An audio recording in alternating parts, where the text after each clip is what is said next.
亲爱的主，我们感谢赞美你的恩典，谢谢你时时保守眷顾我们，让我们得到真实的平安。主啊，如今我们用欢喜的心再一次来到你的圣殿，在圣殿当中，我们要亲近你，要敬拜你。求主保守眷顾我们的心怀意念，让我们心可以得以打开。就欢迎你的灵进入我们的生命当中掌权，来帮助我们敬拜你。主啊，我们是何等渴慕，在每一次敬拜你的时候，就被你的灵所充满，就被你的灵所引导。求主保守眷顾我们，让我们充满喜乐。我们同时将今天服侍的众同工交托在主手中，求你与我们同在，让我们所做的都合你的心意，并且求主保守我们在每一个细节上面掌权，让我们用心灵跟真理来敬拜你。求主保守眷顾我们每一个人的心，持续的浇灌你的恩典在我们生命当中。主啊，我们同时也将我们的教会全然交托仰望在主手中，求你在教会的属灵领袖身上彰显你的恩典，让他们明白你的心意，可以照着你的计划去推动各项的事工，让你的名得着荣耀，也让许许多多人得着祝福。求主使用我们教会所设立的各个机构，成为荣耀你圣名的机构。主啊，我们同时也将我们的台湾仰望在主手中，求你赐福保守，让我们亲自兴起台湾的众教会，让众教会执行你所交代我们的使命，让更多人认识你。求主保守眷顾这一切，奉耶稣基督的名祷告，阿们。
各位弟兄姐妹平安，平安。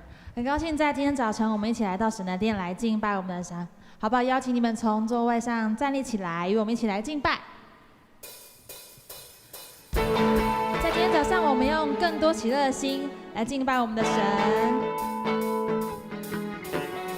我们一起来拍手。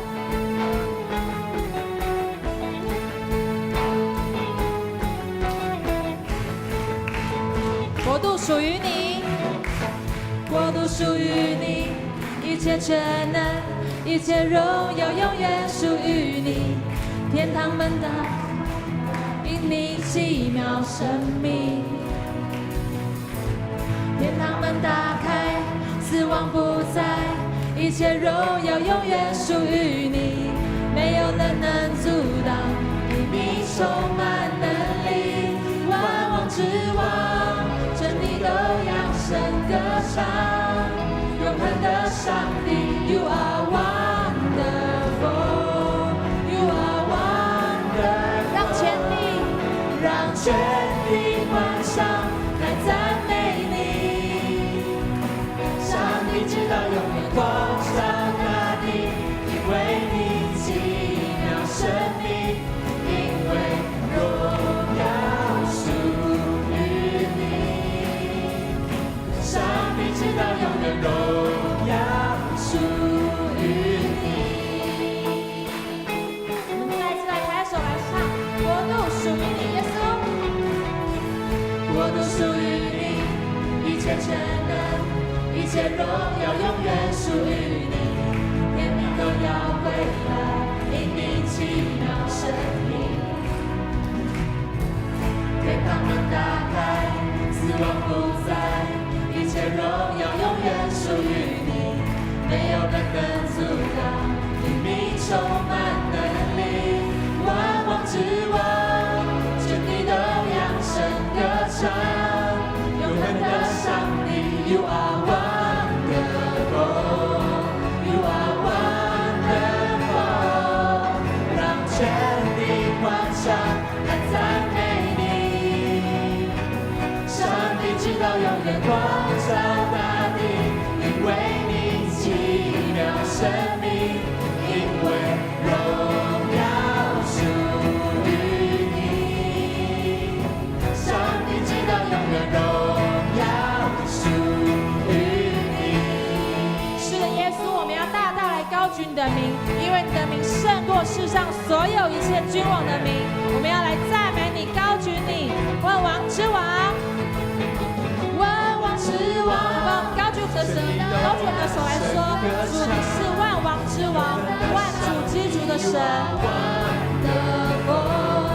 You are wonderful， 万王之王，万王之王，全地都扬声歌唱，永恒的上帝。You are wonderful， You are wonderful， 让全地欢唱。永远光照大地，因为你奇妙生命，因为荣耀属于你。上帝直到永远荣耀属于你。再去宣告，让全地欢唱来赞美你。上帝到永远，上帝直到永远光照大地。生命，因为荣耀属于你，上帝直到永远荣耀属于你。我们将所有荣耀、颂赞都归给我们的神，哈利路亚！主啊，赞美你，敬拜你，耶稣。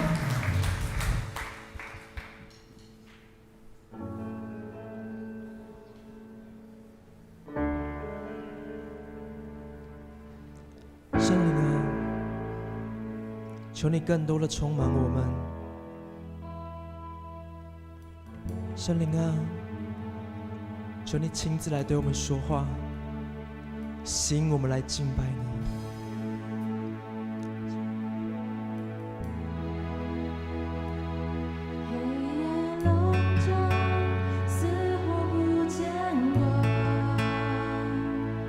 阴间绳索缠绕着我们，求你睁眼看，侧耳听祷告，你百姓在这里祈求。让我们更专注于神，求神亲自来触摸我们，亲自来恢复我们，亲自来医治我们一切的伤痕，帮助我们来到他面前。主啊，你的信实，你的心事是我们盼望，你的应许黑暗中曙光，你必睁眼看，侧耳听祷告，这百姓是你所爱的。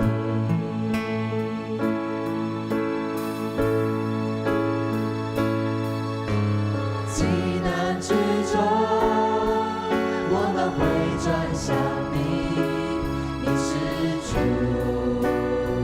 承认你是主，求你转移，不发你的烈怒，你是主，你是救我们的主。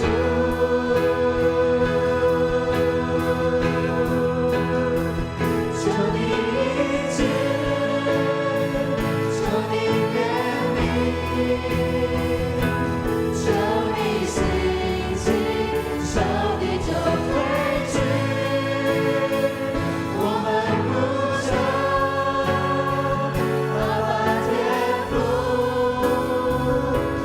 你的救恩必降临这里。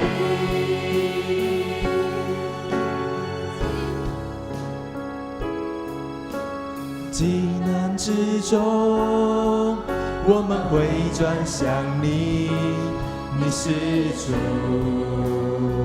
承认你是主，求你转移，不发你的烈怒，你是主，你是救我们的主。求你医治，求你怜悯，求你兴起，仇敌就退去。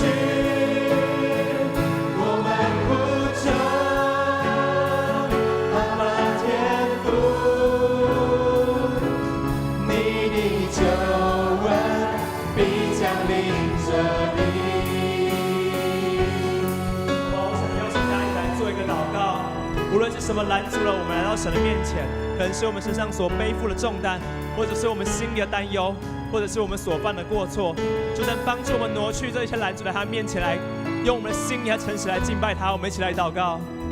哈利路亚！这是的主主，将我们的每个弟兄姐妹在你手中，完全的敬拜，完全的心来敬拜，这帮助我们用一个洁净的心来敬拜你，完全挪去我们一切的拦阻，来帮助我们能够一个坦然无惧的心来到你面前，主啊，我们的心在心中来敬拜你，和使我们的心能够单单来到你面前来注视你，来敬拜你。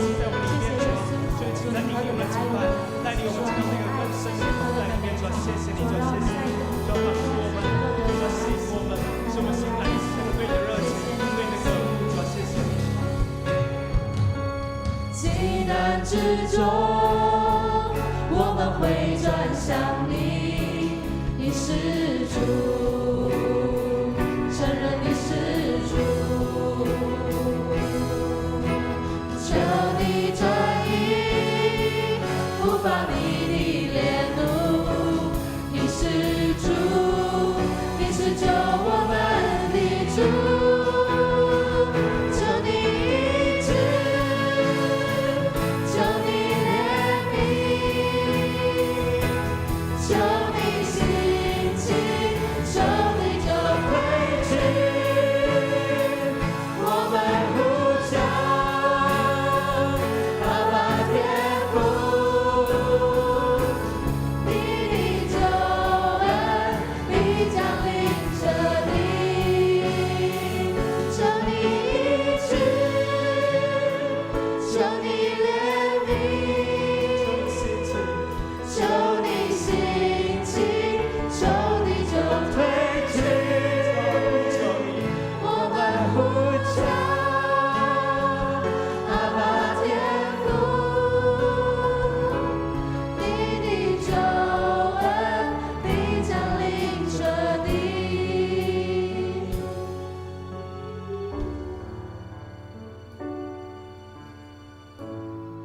好？让我们闭上我们的眼睛，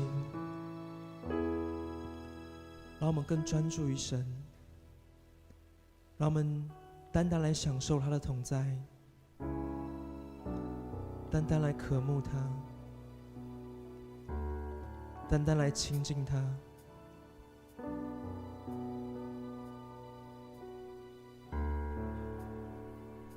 更多的思想神，专注于他。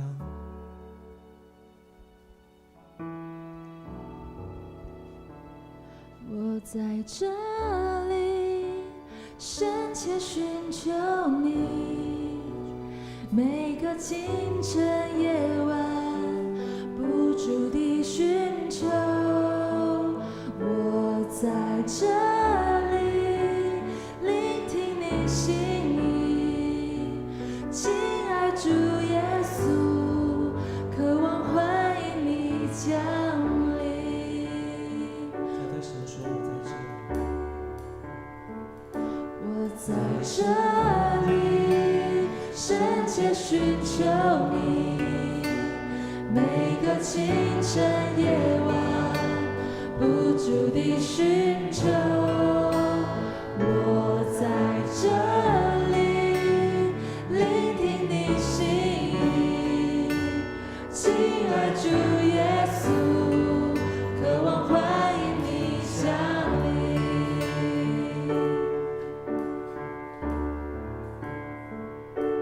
主耶稣，我的耶稣，我心充满欢喜，因为我有耶稣在我心。主耶稣，我的耶稣，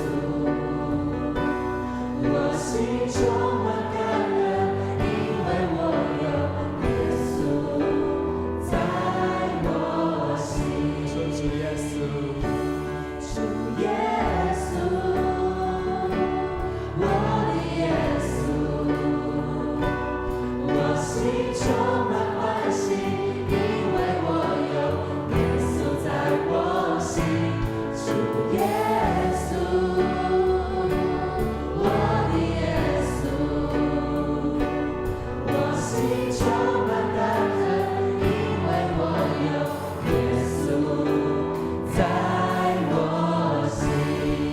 主啊，我们在这里，我在这里，我在这里，我回应你的爱。我在这里，我在这里，耶稣。我在这里，我在这里，我回应你的爱。我在这里，我在这里，耶稣。对神说，主啊，我们在这里。我在这里，我在这里，我回应你的爱。我在这里，我在这里，耶稣。我在这里，我在这里，我回应你的爱。我在这里，我在这里，耶稣。更坚定的对神说，我在这里，我在这里，我回应你的爱。我在这里，我在这里，耶稣。我在这里，我在这里，我回应你的爱。我在这里，我在这里，耶稣。主耶稣，我的耶稣，我心充满欢喜，因为我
主啊，是的，谢谢你，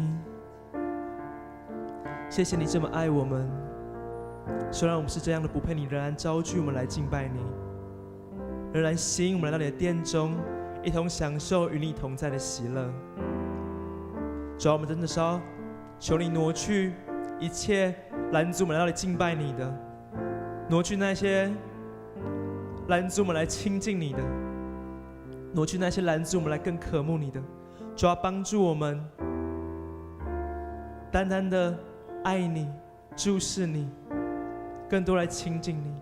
主啊，谢谢你，我们祷告不完全，要用你所教导我们的主导文这样祷告说：我们在天上的父，愿人都尊你的名为圣，愿你的国降临，愿你的旨意行在地上，如同行在天上。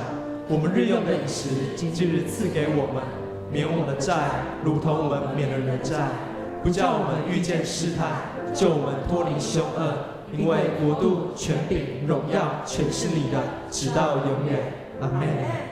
各位弟兄姐妹，请坐。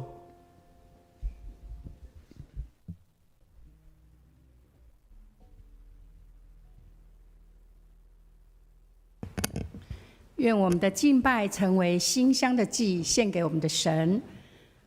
我们一起来领受上帝的话语，记载在列王记上11章1到13节。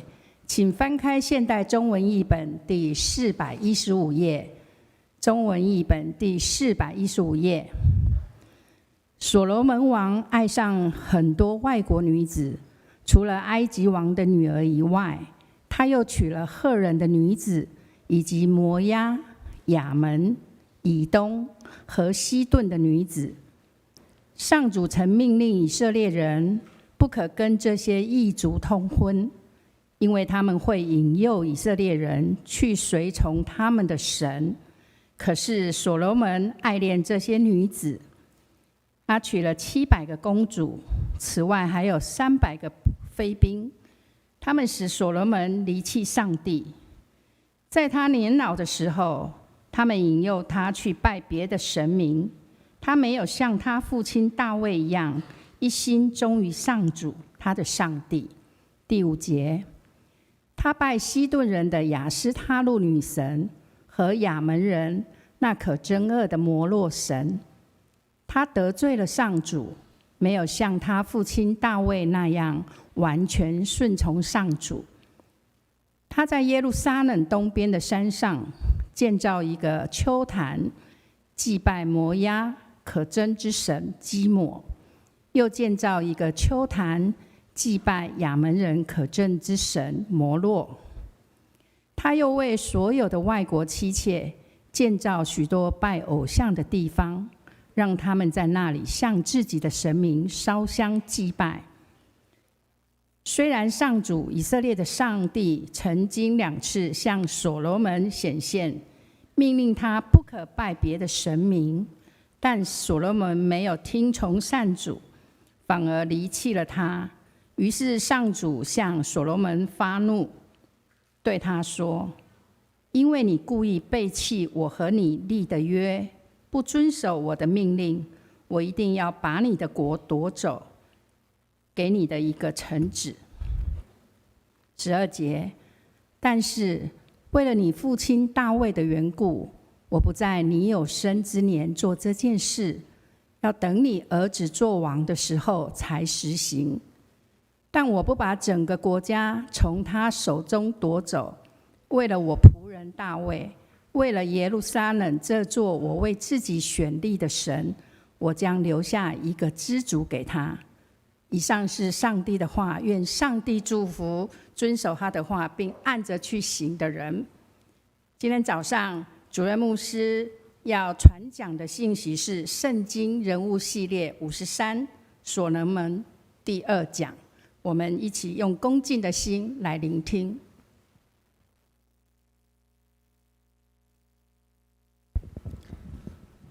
大家平安。今天我们要继续来看所罗门王的事迹。上个礼拜我们看到他的成功的地方，那这个礼拜我们要来看他的失败。不论他的成功或失败，都可以成为我们生命的帮助。在领受上帝的话语之前，我们一起来祷告。亲爱的主，我们感谢您大能的恩典，谢谢您保守眷顾我们，让我们来到圣殿当中听您的话语。主啊，恳求您此刻开启我们的心，让我们有属天的智慧，能够明白你的话，并且有信心照你的话语去行，让我们自己蒙福，也让你的名得着荣耀。我们这样祷告，奉耶稣基督的圣名求，阿们。我们今天来看了所罗门，我相信没有人敢说所罗门不是一个聪明的人，因为我们在看圣经的描述，他是一个大有智慧的人，他是一个非常非常聪明的人。我们看到圣经里面记载，有一个示巴女王来见所罗门的时候，他把所能想到的问题都向所罗门提出，所罗门都一一的回答他所有的问题，没有一个问题可以难倒他。所以我们知道所罗门真的是一个非常非常聪明的人，非常非常有智慧的人。但是这样一个充满智慧、一个聪明的人，却也成为一个失败的人。他一开始登基做王的时候，跟后来有一个很大很大的差别。所罗门变成另外一个人，不是我们上个礼拜所讲的那一位敬畏上帝的所罗门，他变成另外一个人。从来没有一个人像所罗门那样有智慧，但是也没有一个人像他堕落的那么深。我们今天来看所罗门的生命的时候，我们真的要非常警惕。我们不单单应该为他感到可惜，我们应该从他的生命当中去学习一些功课。到底他的问题是出在哪里？这是我们今天要注意的地方，也是我们要学习的功课。我们透过这样子来更新改变我们的生命。首先我们来看他第一个失败的点。在圣经当中我们发现所罗门在他登基做王之后，他的生活就过得非常奢华，他的食衣住行一切都是非常奢侈浪费。我们看到圣经当中说，所罗门用象牙造了一个大宝座，这个宝座是用最精纯的黄金包裹着，宝座的前面有6个阶梯，所以不是像说我们普通在做一个椅子而已它是一个大的宝座，宝座前面有6个阶梯，那后边有一个圆顶，那宝座的2边都有扶手，一边有一座狮子，然后每一个阶梯的2端都各有一座狮子，共有12座。从来没有一个国王有这样一个大的宝座。然后我们看到所罗门王所有的酒杯都是金子做的，所有在他所住的这个黎巴嫩灵宫里面的餐具都是纯金的，他不用银子，因为在所罗门的时代，银子不算贵重，所以我们就知道他生活是非常奢华的。那我们最近在读这个新眼光读经，在读这个传道书，我们有一部分的学者认为传道书就是所罗门所写的。我们看这个传道书的第2章第1节到第10节，我们看到他的生活了。他说：“我自言自语，来吧，试一试享乐，来享享福。我决心借酒自娱，寻求快乐。我想，这也许人生在世短暂的岁月中最好的生活方式。所以每天喝酒来享受。我大兴土木，为自己建造房屋，是建造宫殿。我买来男女奴隶，我拥有许多牛羊，比任何在耶路撒冷住过的人都多。我为自己积聚君王的金银，各省的财宝。我有许多歌唱的男女。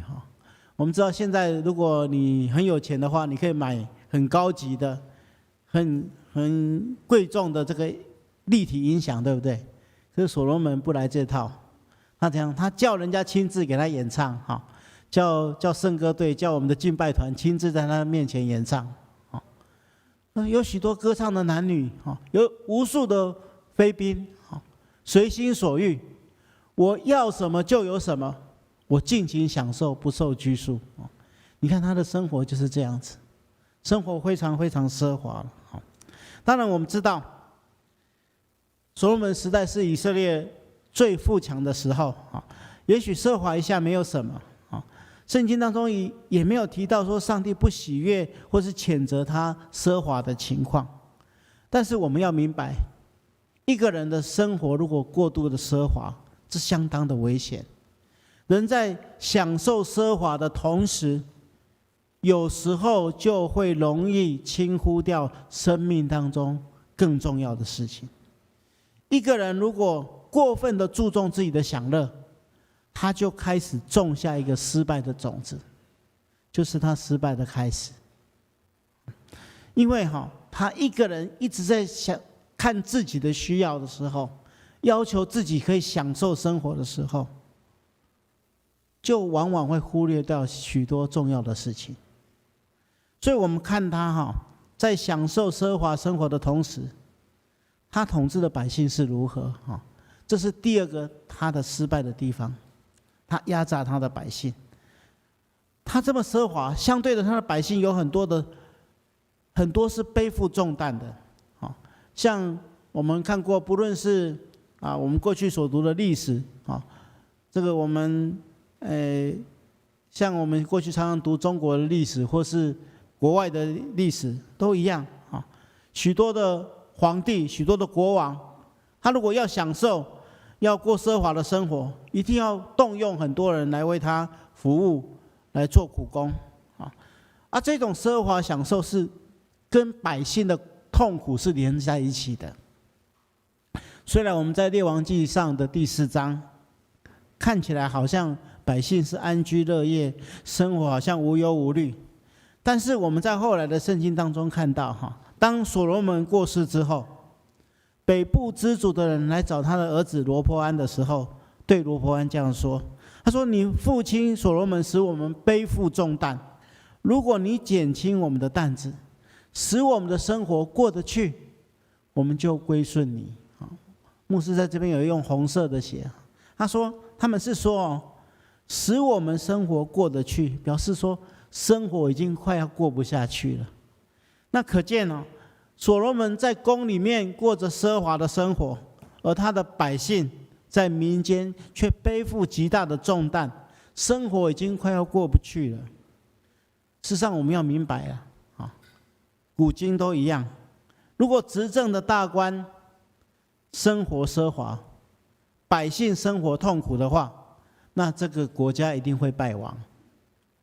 所以我们要理解他生活奢华的同时，百姓却过着非常苦痛的生活。然后他失败的第3个理由就是他的个性上有一个非常非常大的缺点，就是他放纵自己的情欲。今天我们所读的经文这样说，他说所罗门爱上许多外国女子，除了埃及王的女儿之外，他又娶了赫人的女子，以及摩押、亚门、以东和西顿的女子，这些都是外邦的女子。虽然我们不论种族啦，但是上帝的诫命当中曾经命令以色列人不可以跟这些异族通婚。最重要的原因不是因为血统的问题是因为他们很容易引诱以色列人去敬拜他们的神，而离开上帝。可是圣经告诉我们说，所罗门爱恋这些女子，放纵自己的情欲，爱恋这些女子。他娶了700个公主，另外还有300个妃嫔，他们使所罗门王离弃上帝。这是最重要的重点。那有些学者认为说，所罗门为什么要娶这么多人，这么多太太？最重要是这些婚姻是有政治因素的。比如说圣经说他娶了埃及法老的女儿，埃及王的女儿。为什么他会娶法老的女儿呢？原因是因为埃及跟以色列当时都非常非常的强盛，是当时世界上的大的强国。那所罗门为了跟埃及建立和平的关系，就跟埃及的公主结婚，两国就成了亲家，彼此就不会打仗了啊。而且我们看圣经里面他娶了法老的女儿之后，法老还把一个叫做基色的城给了这个公主当做嫁妆，还给了以色列。因为这个城本来在以色列境内，但是一直受埃及的统治，那他就把它当做嫁妆送给了所罗门王。所以对于所罗门王来说，这样做是一种稳定国家的一个好方法。而且当时的国家跟国家之间很流行这种借着两国国王之间的亲族的通婚来建立国家和平条约的方式。所以所罗门自然用这种方法跟周围的国家建立了很多的关系。所以他必须要娶埃及的王，要娶亚门、以东、西顿、摩押等等这些国家，来跟他们建立一个和平的关系，都是亲家了，所以就不会打仗了。看起来好像很聪明，但是却使他陷入了极大的危机。他完全不顾摩西所颁布的律法，把这些不相信上帝的女子一个一个都娶到皇宫里面，成为他的妻妾。我们台语里面有一句俗话，叫做娶某无用一天，起厝无用一冬，娶媳妇无用一世人。那听不懂的牧师翻译给你们听了。娶妻忙一天，盖屋忙一年，有小三把你闹翻天了。所以我们看到他不只娶一个不只有一个小三还有小四、小五、小六，他娶了1000个。你看他哪会有时间再去思想上帝的律例，去研读上帝的话吗？他已经几乎没有时间了，都忙着这个政治上的婚姻了。所以牧师要告诉大家，圣经一再的提醒我们，一个国家的兴衰在于敬畏真神上帝，而不是在运用许许多多的手段。所罗门因为很有智慧，很有聪明，他过度的依靠自己的智慧，因为这样子，他认为说这是一个好方法，可以使国家获得太平，可以使国家获得和平，但是却使自己陷入了万劫不复的地步。他放纵他的情欲，这是第3个问题。结果第3个问题衍生到第4个最重要的失败，他离弃了上帝。所罗门后来就越来越失控，他几乎变成了一个人。他恋慕这些妃嫔，然后跟着他们一起去拜偶像。所以我们看到圣经里面说，他使所罗门这些妻子使所罗门离弃上帝。特别在所罗门年老的时候，他们引诱他去拜别的神明，他没有像他的父亲大卫一样一心忠于上主。他去拜西顿人的亚斯他路女神，去拜亚门人那可憎恶的摩洛神，他得罪了上主。我们很难想象，一个过去那么敬畏上帝的人，一个为上帝建造圣殿的人，今天会变成这样。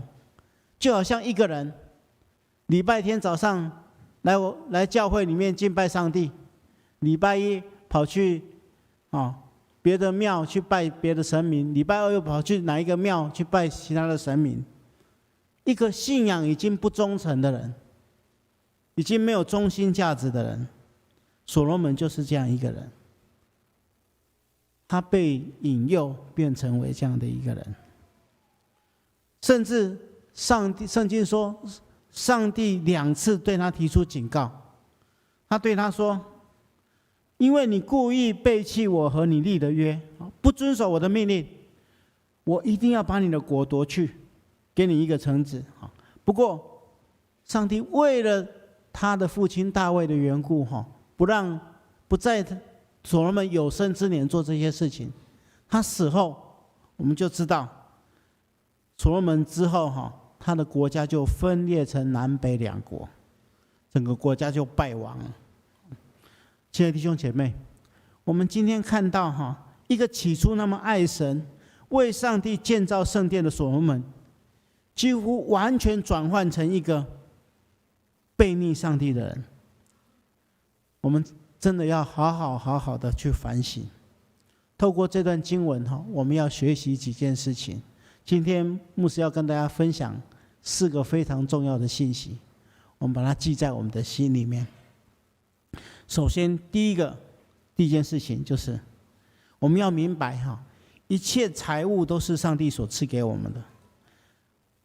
当我们在享受上帝所赐给我们这些财物的时候，我们要用感谢的心来领受，并且明白过度的奢华浪费会为我们的生命带来负面的影响。而且我们不要以为我们拥有了这些财物之后，我们就可以不需要上帝了。我们要理解，在圣经当中，财物本身是中性的。一个信徒如果能够好好的善用钱财，他就能够产生良好的功用。也就是说，如果我们好好的运用它，可以成为自己跟别人很大的祝福。犹太拉比有一句话这样说，他说：富有的人帮助穷人在今生，而穷人帮助富有的人在来生。为什么会这样说呢？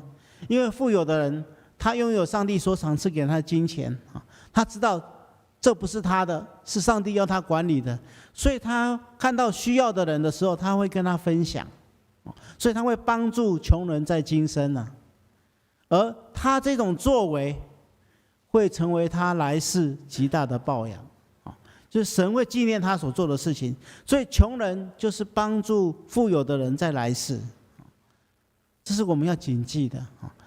钱财是上帝给我们的恩赐，我们对他没有所有权，只有管理权。我们好好的去管理它，它会成为自己跟别人极大的祝福。但是如果我们对钱财的态度不正确，它会为我们带来极大极可怕的后果，就像所罗门一样，沉溺在奢华浪费当中，忽略了别人的需要。所以第二点跟第一点有关系。当我们丰裕的时候，我们心存感谢，明白这是上帝的恩赐，所以我们要好好运用这个上帝的恩赐。做第二点，就是当我们行有余力的时候，我们学会分享，学会给予。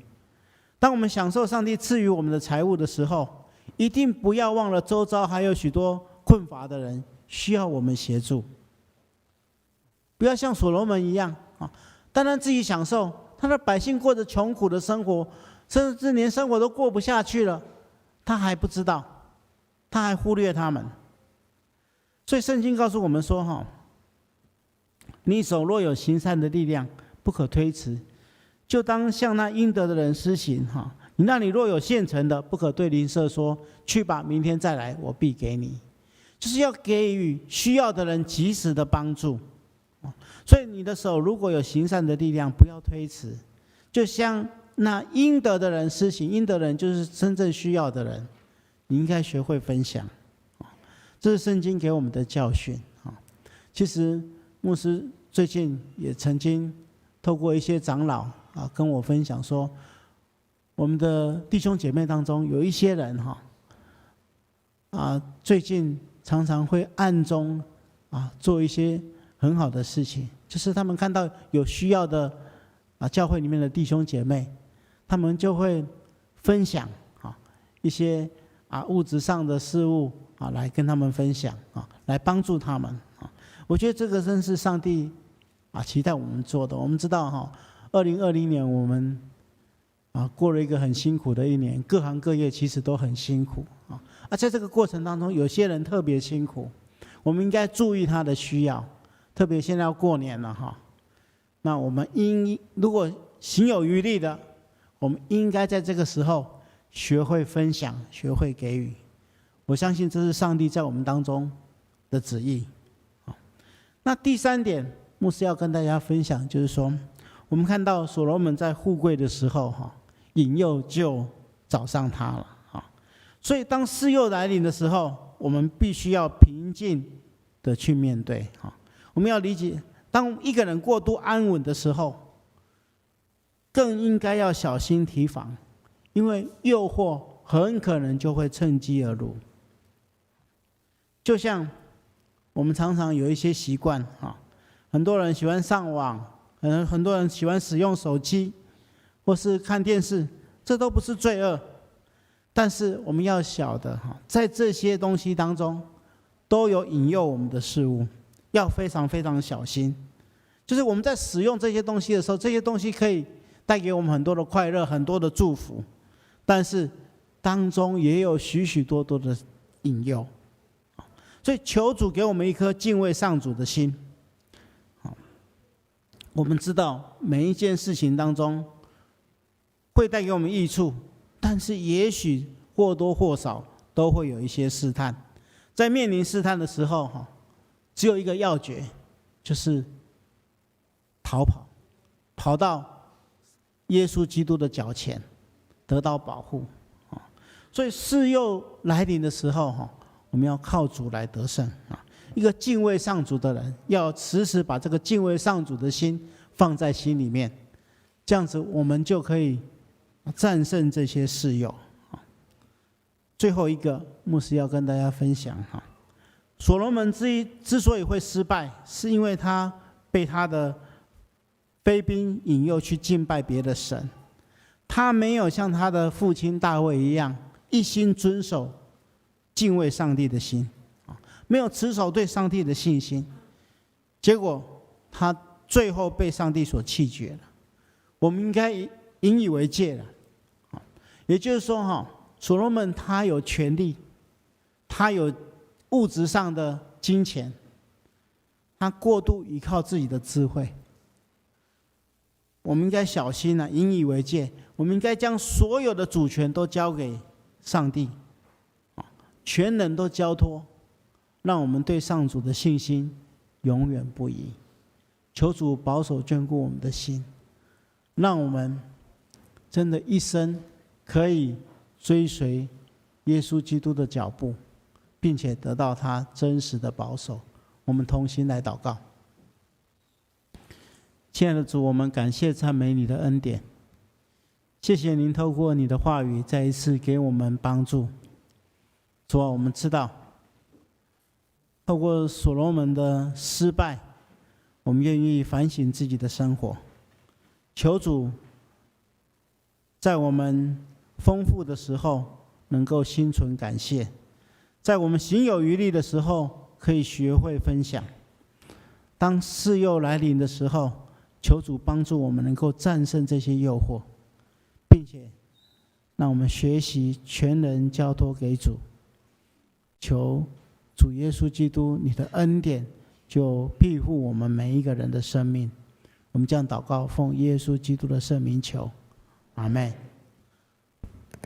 好，我们用一首诗歌来回应上帝的话语。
们这时候把我们的眼睛闭上，我们深信此刻主耶稣要充满我们的心。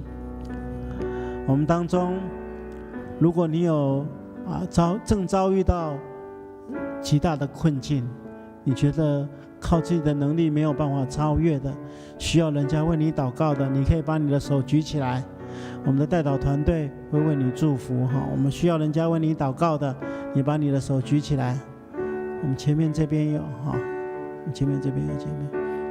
好，我们的代祷服事，我们前面这边有姐妹。好，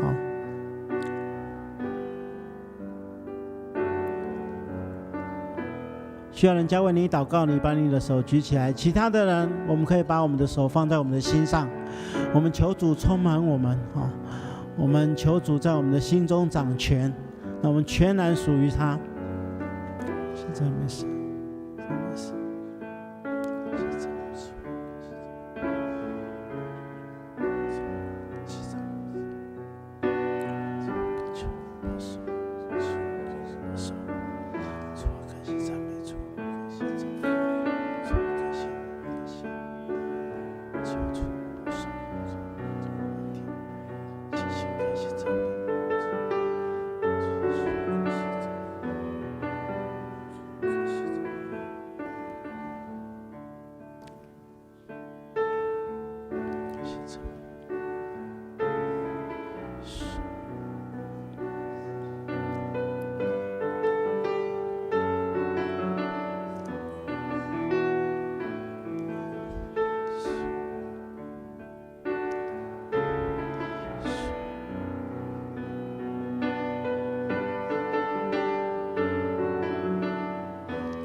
我们同心来祷告。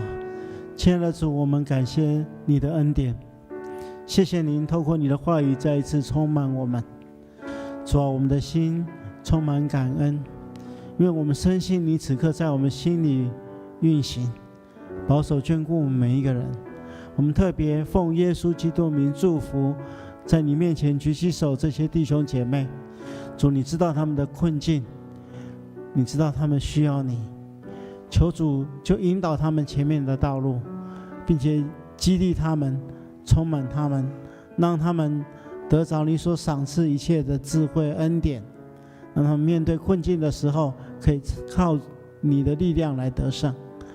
也求主与我们所有的弟兄姐妹同在，眷顾我们，保守我们，并且赐给我们力量，让我们用我们的生命来荣耀你的圣名。我们这样祷告，奉耶稣基督的圣名求，阿们。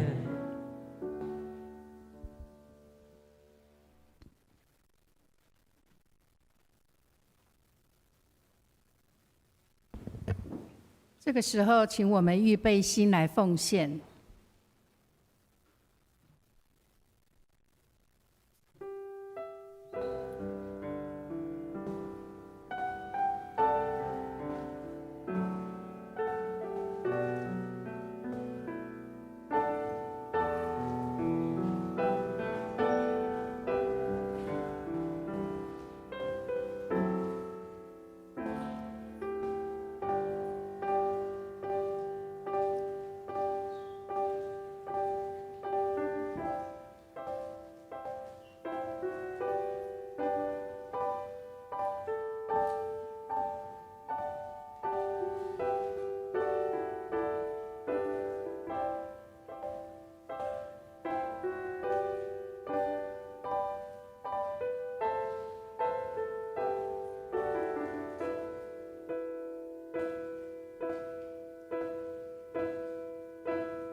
我们一同起立来感谢丰富赏赐的神，我们向你献上赞美和感恩，求你感动我们的心，心存感谢，学会分享，也学会给予。你坚定我们奉献的心志，使我们甘心乐意的来向你献上金钱、时间及我们的才能。愿我们每个人都为你所用，也使你的教会被大大来建造。奉主耶稣基督的名祷告，阿们。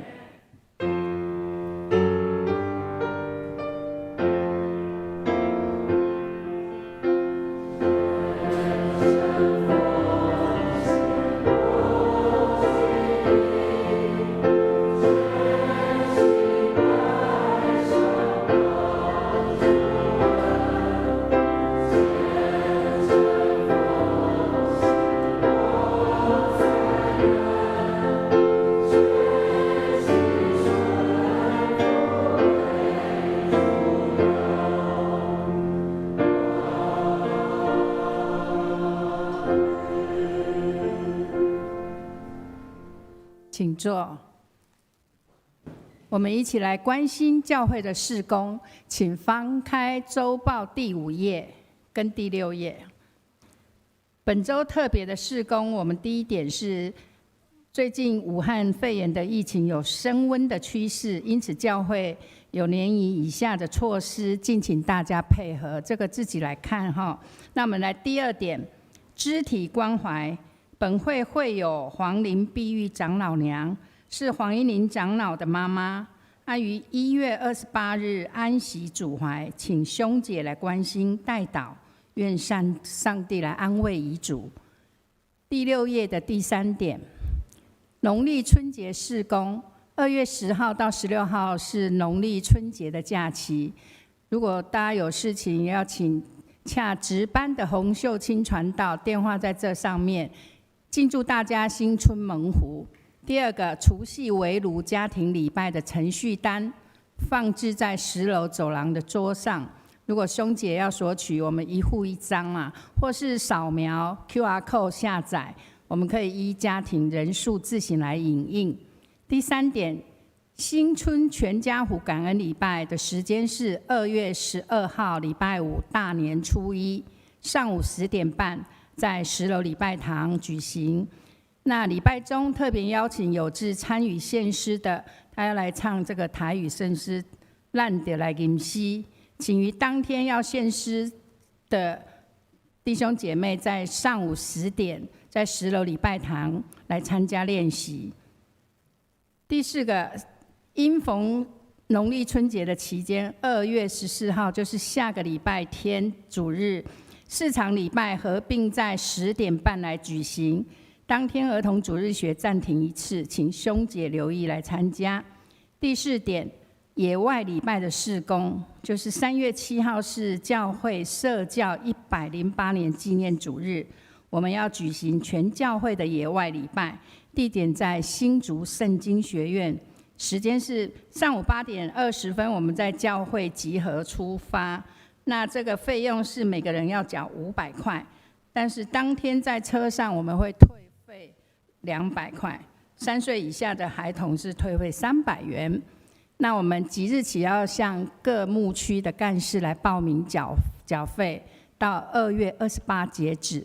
那当天的第1场礼拜7点半有照常举行，但是如果疫情有变化，我们会视状况来调整，以教会的周报跟官网的消息为准。以上报告还有许多的事工，请兄姐自己来参阅周报，并一起来关心、参与并代祷。我们现在请主任牧师来欢迎来宾。大家平安。我们当中有没有第一次来跟我们一起敬拜的弟兄姐妹？没有。那我们请大家起立，一起来唱祝福的歌。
愿主耶稣基督的恩典、天父上帝的慈爱、圣灵的感动、扶持与相通，与你们众人同在，直到永远。